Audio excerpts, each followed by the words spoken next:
Well, hi there. It's been far too long since our last talk and back in the days of the Angry Dragon. Here we are during COVID-19, our incarceration, and we're here. And by the way, I'm Tom Zeman, and I am happy to report that there are some benefits during this COVID-19. It gives each of us a chance to actually work on things we've been procrastinating, stuff that we haven't wanted to do for 3 years. My loving wife, Michelle, has been encouraging me to finish my book on relationships. So after years of research and study and groups and TED Talks, it finally came to fruition last week, and in my latest book, Creating the Relationship of Your Dreams, How to Manifest It from Fantasy to Reality, has finally hit Amazon. And my wife has been saying you should do a lot more YouTube interviews, and maybe at least one a week, than opposed to hit or miss when I did it last time. I was on an interview today with a wonderful lady, Debbie, who has a program on iHeartRadio. And it only went 30 minutes, and there were so many areas of relationships that I wanted to cover today. And in our introduction here, I wanted to give a brief synopsis and overview, if you will, of stuff we're going to be covering over the minimum of next 10 weeks. I will absolutely attempt to do at least one of these a week. And, of course, what author doesn't want to sell books? But more importantly than that, I want to give useful, helpful ideas, viable solutions to anybody who is seeking a relationship, people who are single, who want to stay in a relationship, but want a healthier relationship with those around them, people who have been in long-term relationships for years and looking to ways to spice it up, people who are going through a breakup. Your answers, I shouldn't say that. What I should say is that suggestions, helpful suggestions, will be brought out here. And as I always say in any interview that I do, nothing that I say is the right and the only answer. These have been right for me. I will have to smile and humbly bow and thank for all the medical endorsements, the therapists, the medical doctors that have given this book high endorsement. And that'll be up to you to read.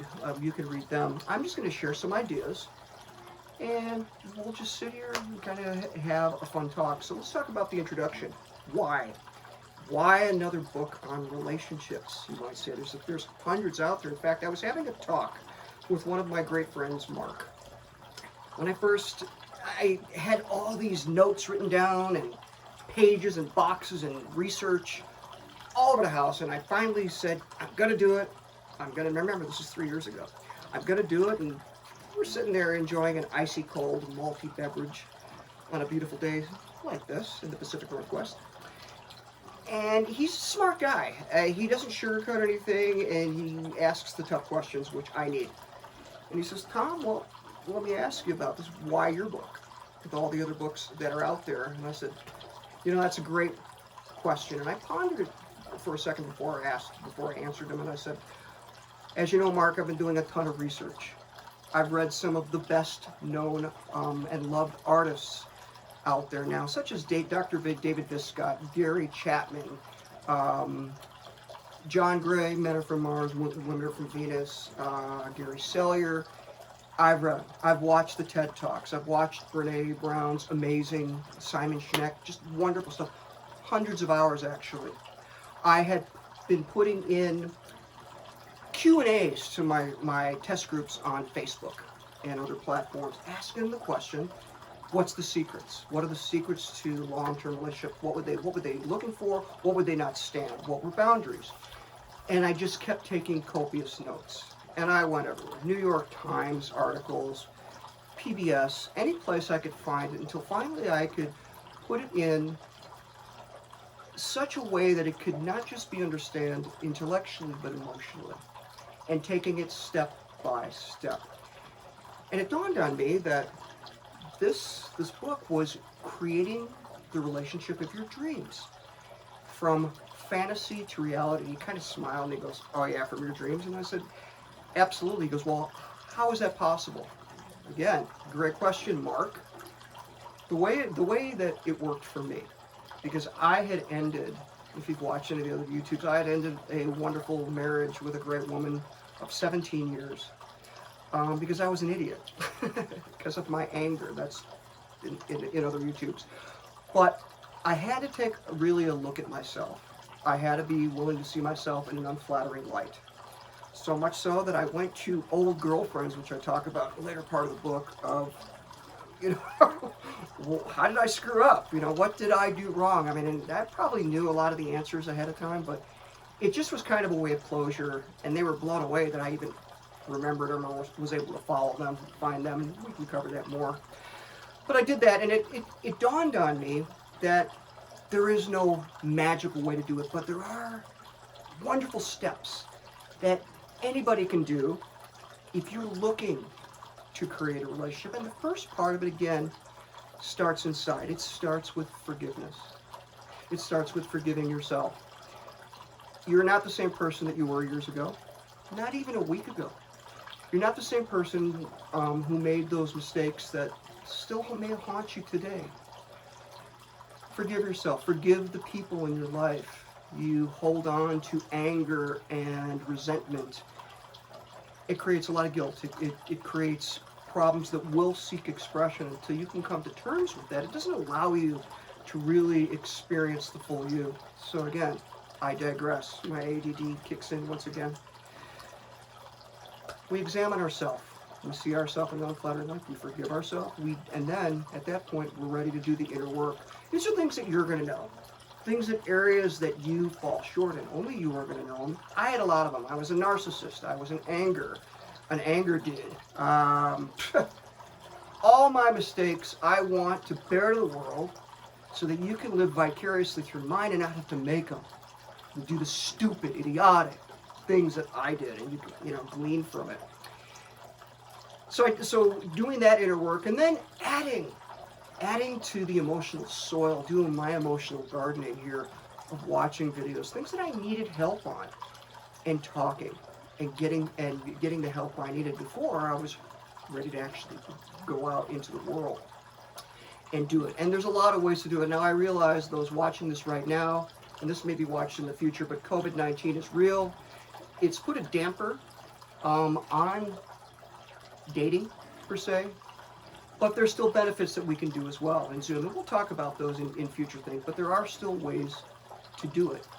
There still is a great chance. The key is you've forgiven yourself, you've made peace with your past, you've done the work, now you're ready to go out, put yourself out online. I'm a big proponent of online dating and telling friends, but then it's the follow-up. It's the follow-up and the doing, and not the judging.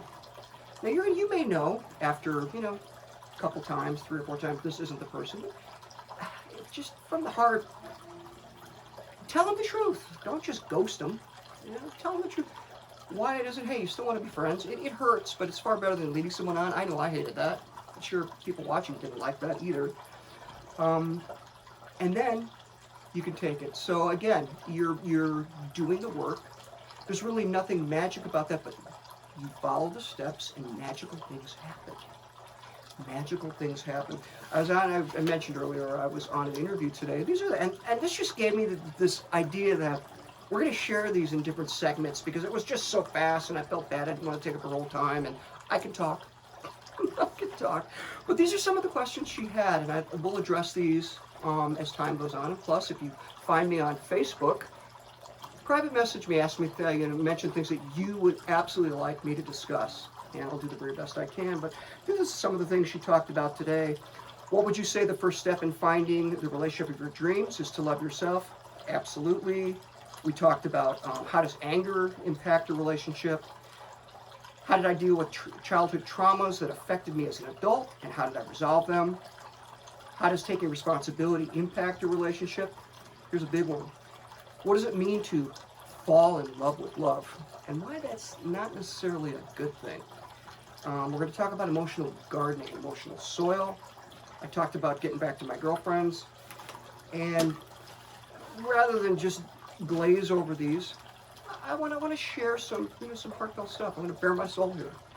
And my true hope is that you find any benefit here, just share it. Share this. Tell people to subscribe to this. I'm going to put my heart and soul in this, and you just got to watch. Until we meet again, I wish you all the most amazing potential and better relationships.